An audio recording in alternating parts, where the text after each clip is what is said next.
talking about containment is necessary before mirroring, and just that the coherence that containment brings and the opportunity for a person to feel safe enough to show up as a self, I thought was really good. That we need containment prior to developing a sense of self. And that really gets into what you were starting to talk about as far as the role of containment in parenting. Yeah, so containment is something we need because it provides structure. And via a container, our system, each and every energy center, right, it needs a structure because initially the experience in that energy center is structureless. And our mind is experiencing via the energy center just a field, right, of experience. And so it's an unbounded, disorganized field. And the mind doesn't really know how to process it, doesn't know how to organize it. And ideally what we get is a structure that is a container that gives us enough space to have the experience, but not infinite space. The energy field develops via the interaction with the container, right? It bounces off the container. It pushes at the container, tries to break the container, and ideally the container holds.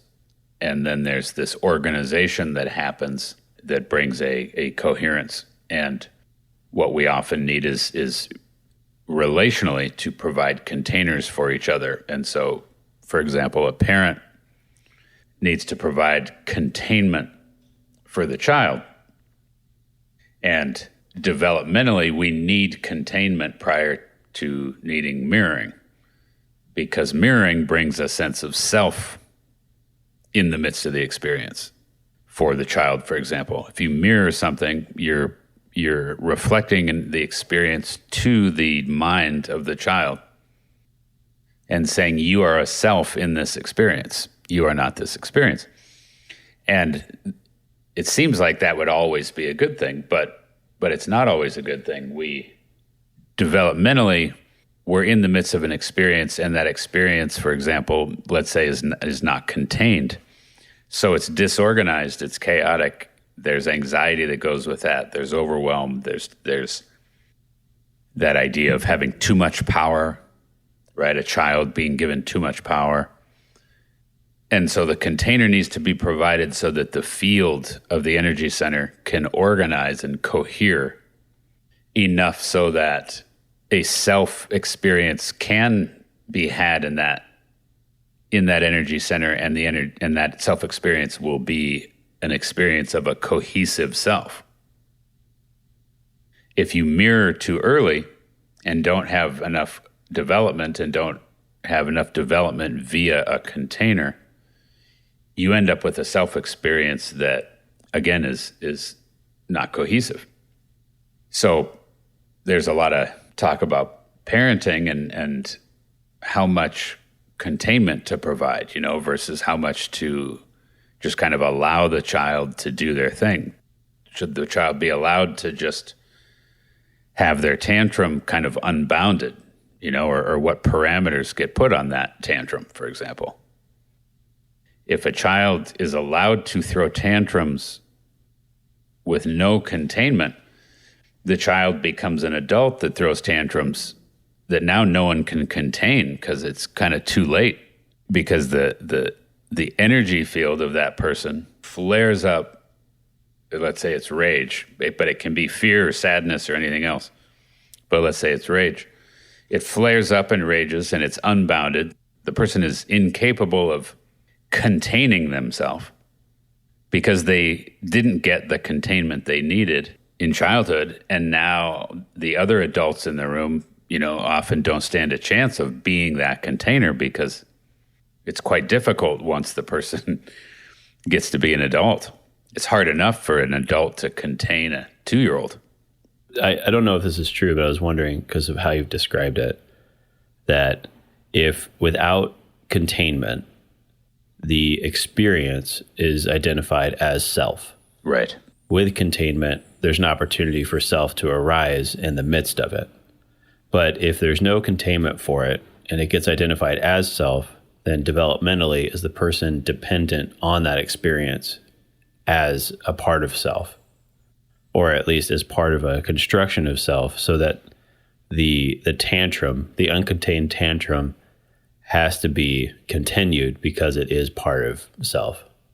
Yeah, it's a good point that you can either experience loss of self in the experience, and or you can identify as the experience.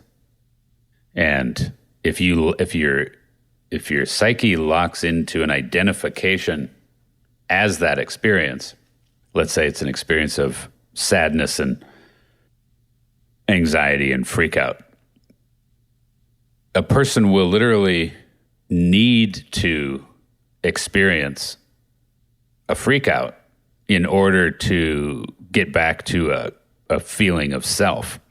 So, for example, someone who would be diagnosed as histrionic is someone who has to always have some kind of crisis going on where they can be hurt and anxiety filled and, kind of out of control and victimized, for example, let's say. And the people that know that person will be like, that person's always in crisis and they always have to have some big, blow up happen. And one of the things involved there is what you were just talking about. It's like the person starts to, the idea there is that the person, their system literally regulates itself, meaning its sense of self, by going into a histrionic state, because the person's psyche then, even though that state feels terrible, their sense of self is now available to them again. So it's a terrible situation to be in. So that's kind of like a symptom of not enough containment. On the other side is there too much containment. So where, like you said, ideally you're creating these conscious parameters for an experience of this energetic center to take place. But how do you balance encroaching too far onto someone's experience? And then I guess in a way also you could be supplanting their sense of self. Yeah, it's a tough, it's not real clear, right? There's the general idea is it's kind of similar to the idea of good enough parenting, right? That in Margaret Mahler's individuation stuff, it's like in order for the child to move to the next phase, the mother has to be good enough. And well, what does that mean exactly? It's like, well, the general idea would be that there isn't so little container that the experience just remains unbounded, but there's not so much of a container that it restricts the development of the container, and I mean of the energy center, and so it's hard to know, if is it too much or too little, because you can't just go off the complaint of the person's energy center, It's not like if it feels good, then you're doing it right, and if it feels bad, then you're not. It'll often, the feeling good or feeling bad to the person doesn't really give you the information. And so obviously, in general, it's like, well, there needs to be a relational dynamic where there can be a sense of it moment to moment and an adjustment that is happening. And kind of for example, a parent, watching the child and noticing, okay, generally speaking, if the child is having impulse control problems, there probably wasn't enough containment. If the child is seeming too shut down and, more resentful and or dissociative or something, it's like, well, there might be too much containment. I guess I'm just wondering if in the good enough approach, if there's like balancing once you notice direction one way or the other as far as impulse control problems versus, dissociative. You're asking, is it developmentally, will it get to where it's too late? Right.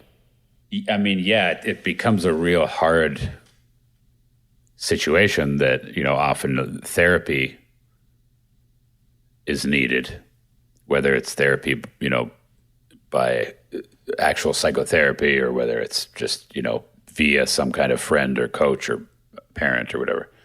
But therapy meaning the relational dynamic, it's like it still needs to take place.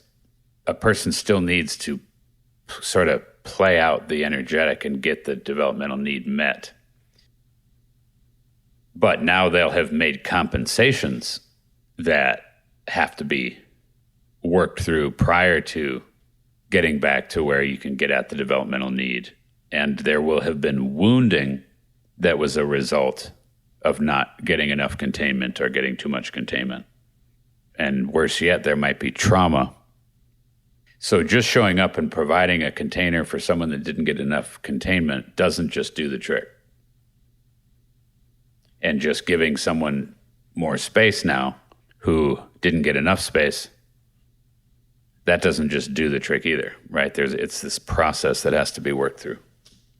The other question I had was, or kind of comment, as there seems to be, I think with any parenting approach, it's a cyclical understanding of it, that generationally there's generations that feel too much containment and generations that feel like not enough containment, and the recommendations around it oscillate between the two. Yeah, I think it gets back to something we've talked about a couple times, the idea of, like Richard Rohr's idea of the first and second halves of life, that there has to be some structure to define yourself against or versus to determine who you are later.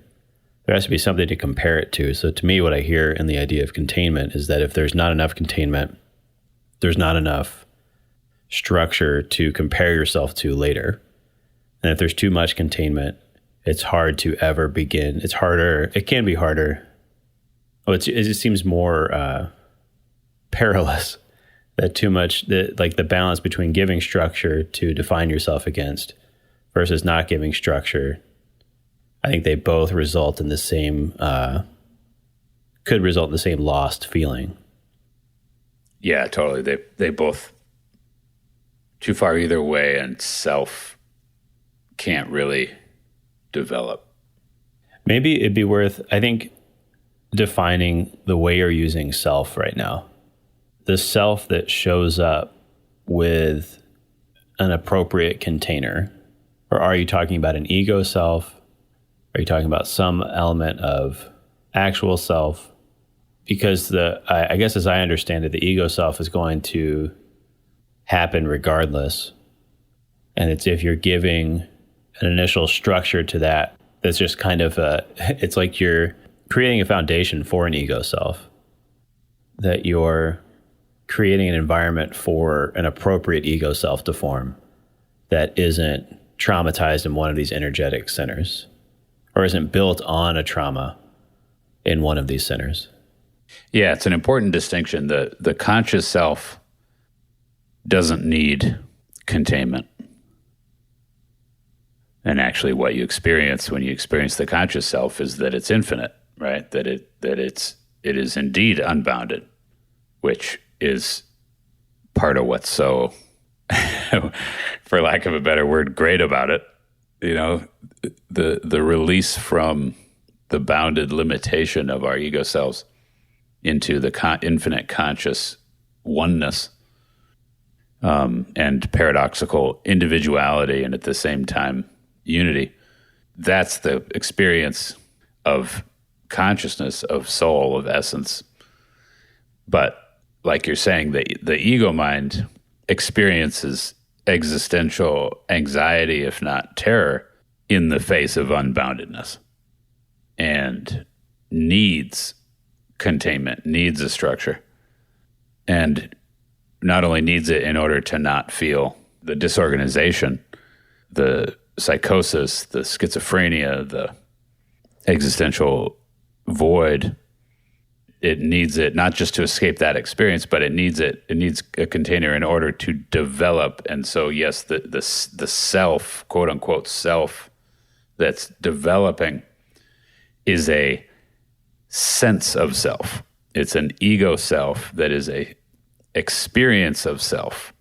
And of course, when you look at consciousness work, you make the distinction that that's not actual self. That's ego self. But again, to your point, but it's the development of an ego self that is a healthy, if we use that word, healthy ego self that, like you said, isn't just a contraction around a wound and then a defense of that contraction, and that then is experienced as self. That's a sense of self that is more pathological and will likely result in a disorder, meaning a personality disorder. You had mentioned before kind of mirroring something that is contained versus mirroring something that is not contained. So like with containment in the methodology, the dimension approach, then there's mirroring, right? If you could talk about the difference between mirroring something that's contained versus mirroring something that's not. I think what you said earlier was that it's almost like if you mirror something that's not contained, a person's overexpansion feels justified, that it's like a reinforcement of that feeling. So it like you said, it kind of fosters a sense of false self. With the dimension approach methodology, each of these actions can be done via the ego or via the conscious mind, and we haven't really fleshed that out. So, for example, to witness is to consciously look at with the conscious mind. To just look at with the ego mind is to observe. Like if we're going to put words on it. And so the ego mind looks at, but it looks at and does a different thing than the conscious mind when the conscious mind looks at. And the same goes for mirroring. Ego mind mirroring, meaning when you reflect something to someone's ego mind, that's different than if you reflect it to their conscious mind. And both are needed. We need both. And they have two different effects, though. And so that plays into all this. So to answer your question more directly, if you mirror to someone's ego mind their unbounded ego experience, you're legitimizing, you're validating that unbounded experience. And when I say validating, I don't mean, it doesn't mean you're saying it's good. It means you're literally providing a reflection that their mind is imprinted by, that informs their selfhood that is indeed who they are. Right? In the same way, if you go and you look in an actual mirror, and that mirror, let's say that mirror is distorted, if you didn't know better, you'd think, oh my God, that's what I look like. And it's like our ego mind is like that. It receives these imprints, and it's not real capable, especially early on, when one is more impressionable. We just get imprinted, and then that's what our ego mind registers as what we are. And so if we keep getting a feedback loop that's telling us we're a piece of shit, we grow up and literally the programming in our ego mind via the impressions we got, via the mirroring, we have the experience that we're a piece of shit. And of course, in today's society, the general criticism is that it's like the opposite problem. Every kid grows up receiving mirroring that they're God's gift, that they're so special and capable of anything and, are so wonderful and amazing. And then we all think we're so wonderful and amazing, and yet something in us knows we're not, meaning our egos aren't. We keep not achieving the greatness that our parents programmed us to think we should be achieving. To get mirroring, again, in an unbounded, for example, if you're in a narcissistic inclusion state, or if you're in a, expanded, totalized, unbounded state, and then you get that mirrored to you, meaning to your ego mind gets the message that's an accurate reflection of your selfhood. So what's the conscious mirroring look like compared to that? With conscious mirroring, it's this tricky thing, because when you consciously mirror, the basic idea is that you are helping a person show up and be conscious in the midst of the experience. And so there's disidentification with the experience that happens.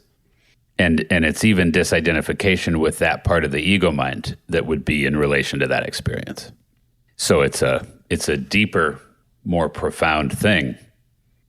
And ideally, we would get that all along, right, developmentally. However, we develop these ego identities that where we get disconnected from consciousness. We lock on to the ego mind not as a organ of experience that we're using, but as the actual self. We think it's the actual self.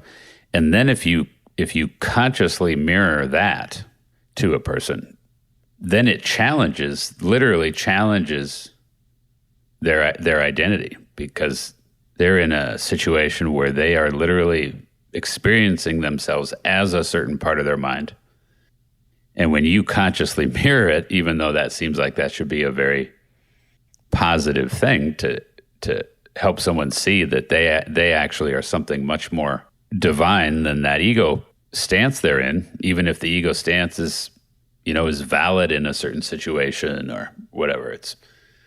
It's challenging to it, and so it's disruptive and will often bring a extreme defense response, as opposed to the person feeling positive about it. It reminds me of like the classical definition of awesome being more in line with like awful, that the awe or fear of self. Right.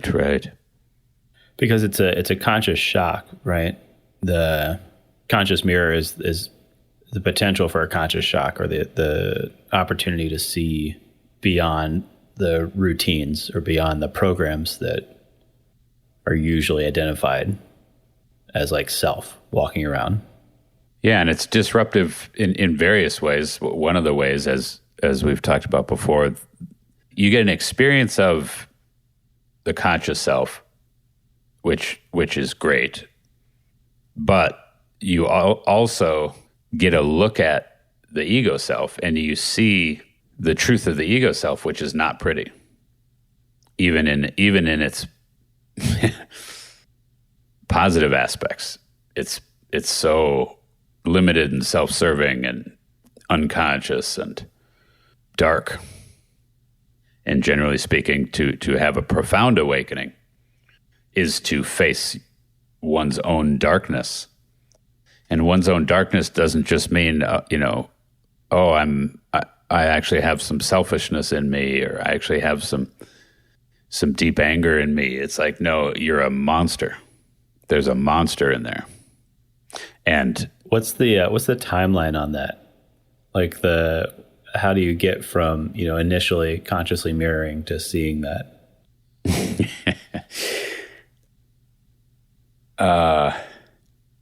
I mean, it just depends, because I'd say it depends on the defenses of the person. And, or, there's certainly people that are more potent in their ability to consciously reflect. So there's a lot of kind of different barometers. But generally speaking, a person, prior to the person seeing the monster, they will typically look away. They will break the relational dynamic. They'll defend, they'll deflect, they'll do all kinds of things to not sit and look directly into the conscious mirror. None of us wants to do that. And what's so hard about it is that the defenses against it fly into action unconsciously. So it's not like, it's not like, oh, we start to get the feeling but we're conscious of it and now we can try to work with that. It's more like it happens and we don't even know it. Except the world around us seems to be telling us what a monster we are. And we're like, why? What did I do? Why am I And then eventually you do start to see it a little bit. And then there's terrible shame and guilt and conflict about becoming conscious of or becoming aware of some deeper thing in yourself that you wish wasn't there. So then do you have to lean back into the container as far as like getting through that? Yeah, I mean, it's kind of like a container is now needed for that.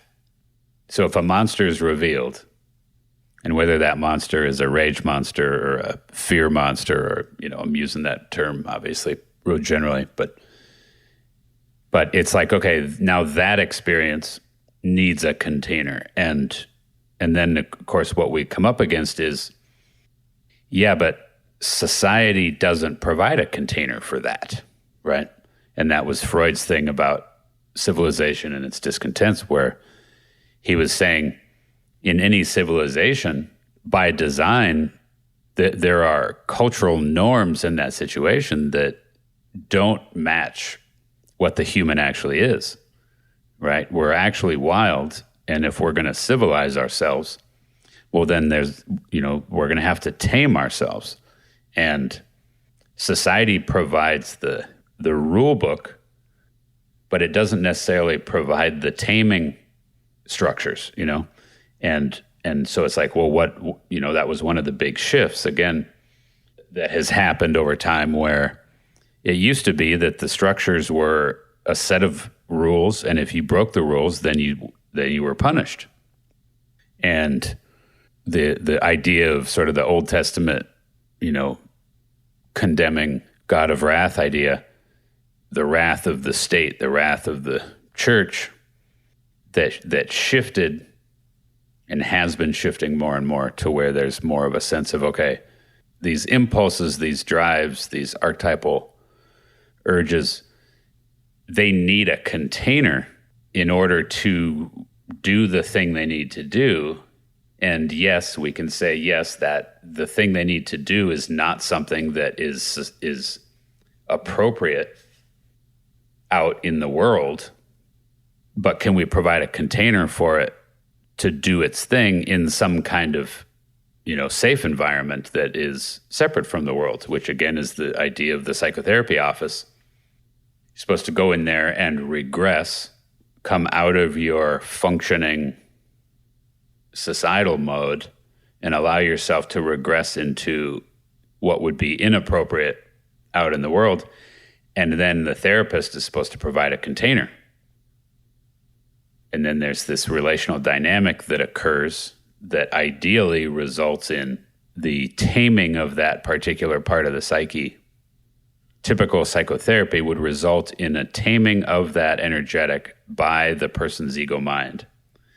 When you shift into consciousness work, then it adds another element, which is actually making that energetic conscious, not just become ego aware of it and tame it, but to actually become conscious of it. So it's kind of a cycle of mirroring and containment of new experiences as they arise within different parts of the psyche. What is contact?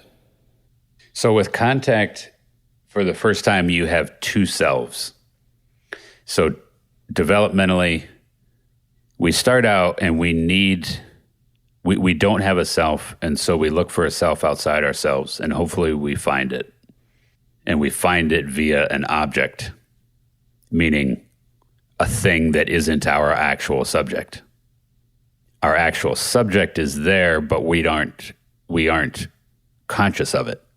Our ego mind is not conscious of it, right? And can't be. And so we're just being consciousness, and this is the idea of the wonder of childhood and stuff.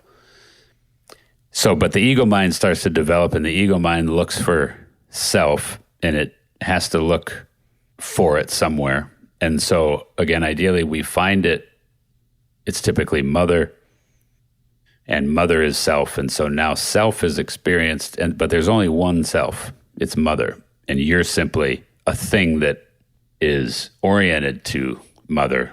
But again, you're not aware of yourself as a thing oriented to mother. You're aware of yourself as mother. And it's that same idea that in history, at one point, we thought the sun revolved around the earth. But later we find out that the earth's actually revolving around the sun, right? There's that kind of shift where mother is self, and then enough development happens to where we start to become aware, wait, that's not self. Self is over here. Mother's over there.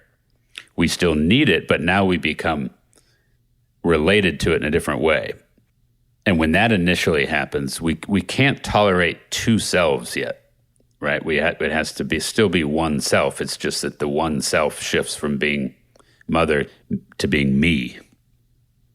And so now you have the toddler and pre-adolescent that is all about me. So again, if you use the phases of life, if you say the infant, the toddler, the pre-adolescent, and the adolescent, if we use those four words, the infant needs holding, the toddler needs containment, the pre-adolescent, and of course into adolescence and stuff, there's a need for mirroring. But in adolescence, in addition to witnessing, holding, containment, and mirroring, the adolescent starts to need contact. And what the adolescent starts to feel is the adolescent starts to have enough of a developed self to where they start to really stand on their own, which is good. That's a developmental achievement that offers freedom and autonomy and individual selfhood. But they start to become aware of aloneness. And so they start to go, oh my God, are there any other selves in the world? And so now the parent needs to show up as a self in relation to that adolescent and see the adolescent's selfhood and allow the adolescent to have their own separate selfhood from the parent. But also, ideally, the parent has developed enough of their own selfhood to where they can stand on their own.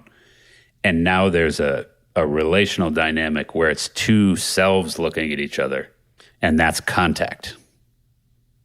If it's just mirroring, you're not being a self. If I'm mirroring you and just mirroring you and not making contact with you, I'm just holding up a mirror for you to look at yourself in. I'm not bringing me into the interaction.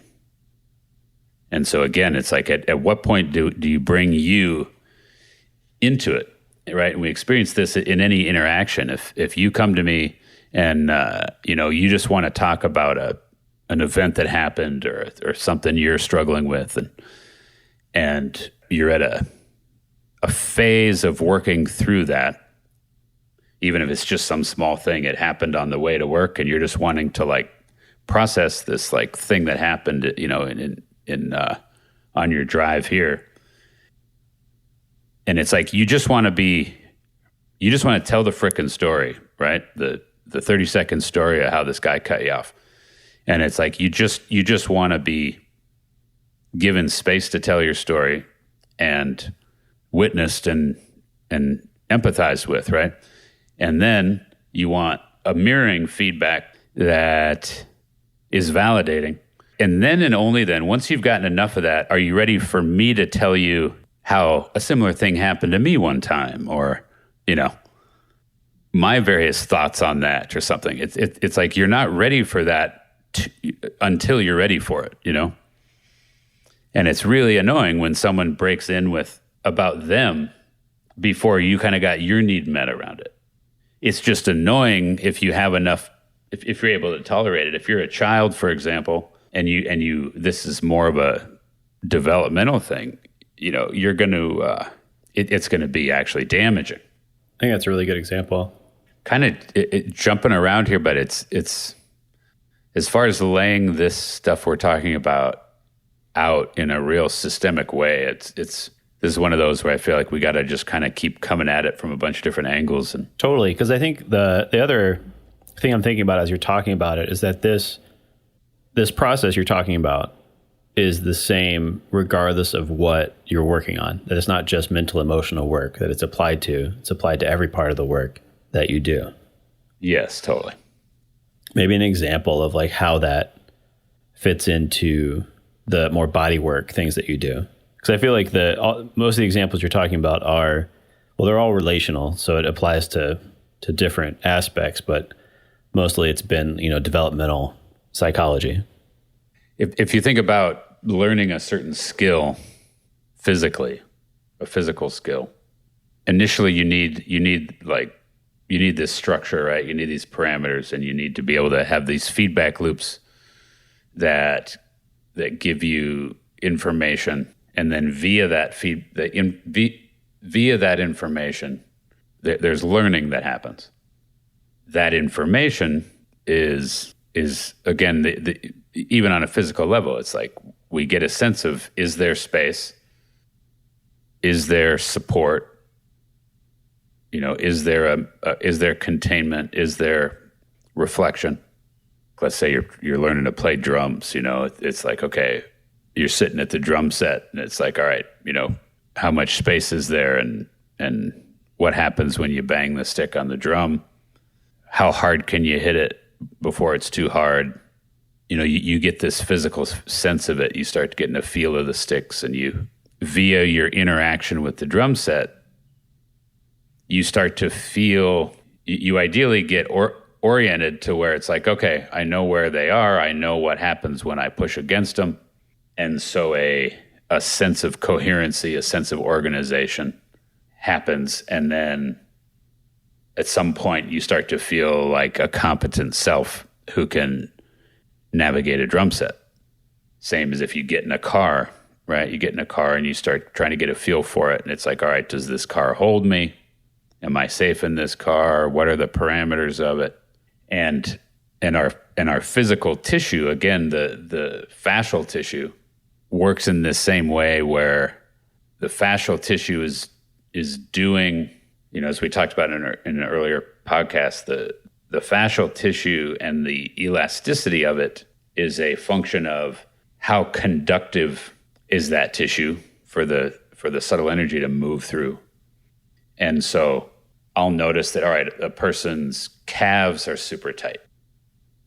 And it's like, okay, beyond doing calf stretches or massaging their calf muscles, it's like, why is the fascial tissue so tight? And often the fascial tissue in the calves is super tight because their first and or zero chakra, there's a contraction in the chakra. So it's being held rigid and held in a way where energy is not allowed to flow. And then the tight calves are a symptom of that. And then it'll be, okay, let's say that's true. And let's say it's their first chakra, and their first chakra, there's a real rigid contraction happening. Just like a tight muscle. It's like the chakra can be in just this contracted sort of stance. And then it's all right. They need to let go of that stance and allow more space for that chakra energy to move around in. So then I will provide a space, meaning I'll bring my attention to their chakra and I'll hold a conscious space. And there can be various defenses and that can go on and stuff, but let's say their first chakra is pretty responsive to it. And so their first chakra starts to open up and spread out and move in that space I'm providing. And it's like, okay, great. However, the person might start to feel like, oh man, I'm starting to feel unsafe. I'm starting to feel vulnerable. I'm starting to feel kind of out of balance or unstable. And it's like, well, that's because they're starting to experience the very reason they went into a chronic contraction in their first chakra in the first place. It was to avoid the experience of anxiety or vulnerability or whatever it was and hunker down into a contraction. And so this is that thing where it's like, oh man, we suddenly went from tight calves to some kind of mental emotional problem from who knows when. And then it's okay, but if we can stay with it, if we can talk about it, if I can provide holding and I can support them through it, then perhaps they can let this experience move and they can tolerate the vulnerability, and they can start to ideally eventually relate to the container I'm providing. And via the interaction with me, their field and their body and their mind go through this change process to where their mind starts to be able to provide a container itself for their chakra. And as that happens, not only now do their calves start to loosen up, and not only do all the symptoms in their body that were really a result of their tight calves, for example, the headaches and the neck pain and the this and that were all really symptomatic of the calves being so tight, or the low back pain that was really a symptom of the calves being tight. Not only does that all start to feel better, but their anxiety issues and their constipation and their et cetera, et cetera. There's just often this chain reaction that occurs, and it's like, well, what and then they start to just feel like, wow, this is amazing. And it's like, well, what was it that happened? Well, their first chakra got witnessed, held space for, meaning holding, right? Supported, contained, mirrored. And eventually they're standing there more in command of their own first chakra. And eventually it comes to contact where they can be in command of it and look at me. I can be in touch with me and look at them. And it's kind of like that's the goal, is to eventually get there. So that's where, like you said, the holding and mirroring and all that, it applies on a psychological level, but it also applies literally all the way down to the tissue level. And I'm basically bringing it down to the subtle energetic level, right? I'm saying I'm mirroring, holding, et cetera, the subtle energy as a way of affecting the tissue. You can get more detailed and it gets a little more quantum, but you could talk about the actual mirroring, the actual holding of the actual gross tissue. I mean, that's a thing also, you know what I mean? It's like the nervous system literally responds. The muscle fibers, for example, literally respond. And then the general idea is that, on a cellular level or even an atomic level, consciousness affects that. And that's been proven in various experiments in physics, that the idea that you can't observe something without affecting it. Right. I don't know if it's been related back to consciousness, or hasn't been given that name. Yeah, right. But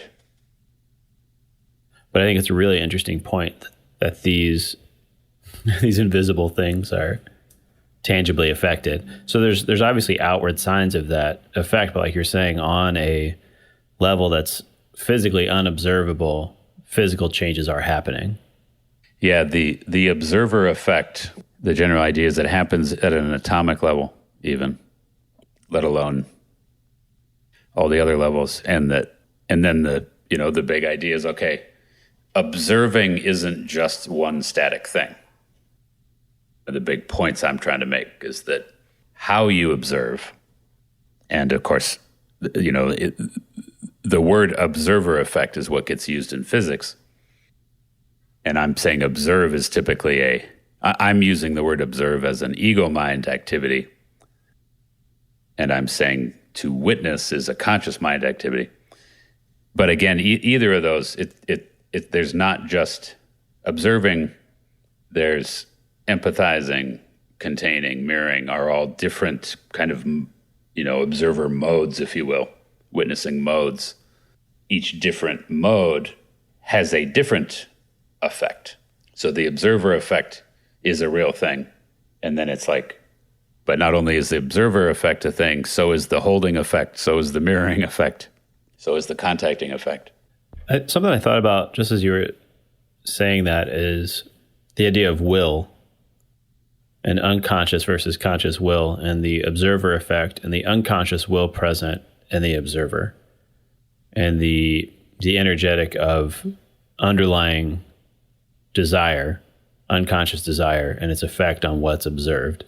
And with conscious attention, there's less of a concept of will, because the will is something beyond ego and something beyond self, or what we'd identify as a personal will. but there's also something going on there energetically that is a driving force or a force for change that is affecting these changes on these different levels. I heard you, but I'm trying to formulate. Will you just say it one more time?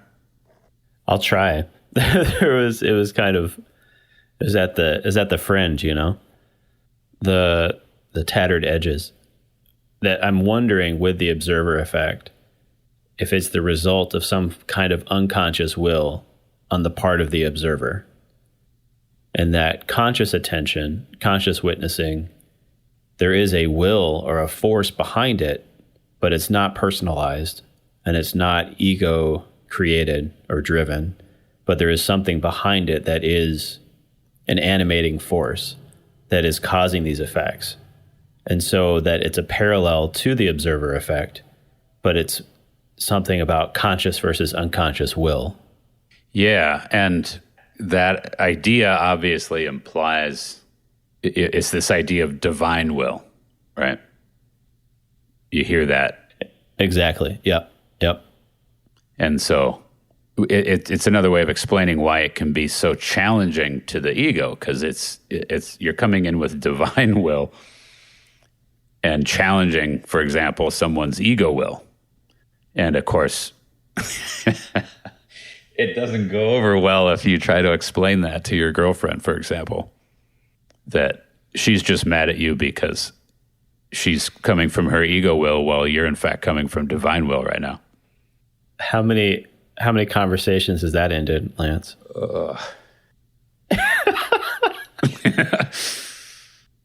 You can plead the fifth. Yeah. No, I think it's a good point, though, or a connection I hadn't thought about between something the observer effect is something we've been talking about since pretty early on in these discussions, and I think that connection is an interesting one. Yeah, and of course, you know, I'm joking about saying that to someone else, but it's the conflict we're all in with ourselves, right? That our own ego will versus divine will, and it's a constant battle. It is the human struggle. So you're saying you've thought it before, but you haven't said it. Is that what you're saying? Yeah. You know, and it's like you said, it's not. I mean, I'm very aware when I'm very aware that consciousness, you know, this idea of my consciousness, it gets into this transrational thing where I have this awareness that my ego will is different than it. My ego knowledge is different than it. And I'm aware that it, meaning this conscious force, this conscious wisdom, this conscious light, you know, there's just an opening to it and sort of channeling it. There's not, it's not a production of my ego. And there's a, you know, there's a lot that goes with that, obviously, because even if you are willing to do that, and we all are to varying degrees, it's like, well, what's going on there? It's like it requires a certain kind of faith, right? A certain kind of trust that consciousness is, you know, is good, or that it knows what it's talking about, you know, and especially when, from an ego perspective, it seems very, very much like consciousness is wrong, you know. Well, it's like watching someone else drive your car. Yeah. Yeah. That you've only just met every time. Right. And of course, there's the question of, we certainly, as I've said before, you know, our mind, I'm talking about ego will versus divine will, and that's a thing. But it harkens back to this idea of being possessed from below versus from above, right? And it's like, well, are you sure that's consciousness that you're, allowing to possess you right now? Or is that some kind of lower level thing from, you know, the collective unconscious, for example? Another idea would be that perhaps there's a bunch of different things above that could, you know, that you may have an experience of, like an awareness that is from above, For example, let's say, well, it's a higher frequency, right? If we use vibration as sort of as the scale, it's like, well, is higher frequency always better? And so if you recognize that there seems to be some kind of vibe, some kind of energetic, some kind of information that seems to be of a higher frequency, is that necessarily good? Is it necessarily something you should allow or adhere to or align with, or not? And what are the parameters of that? And what should it be applied to? And is that actually some kind of entity or being or source that is nefarious? And it's like, oh man, now it, then it really gets complicated and scary and weird and leaves us just wanting to hunker down into a... It's a states and stages thing too, potentially, that it could be a higher frequency, but there's no instrument to play it. Right. I think that'd be a good thing to come back to, is that I like that possession from below versus above, and that is higher frequency always better. Just a good... There's also, it's just not always applicable, right? There's just things that are, what are you signing yourself up for? Yeah, right. Kind of comes back to that idea of that analogy of your ego mind being your hard drive, and then the idea of getting online.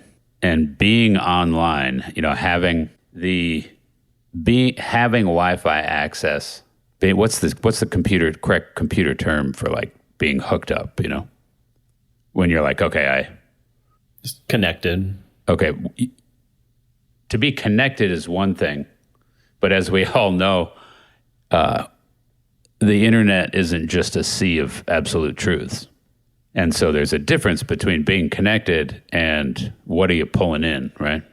And that's where it's like, okay, I'm suggesting that we have this ability to be connected to truth, connected to consciousness, and we have an ability to discern it.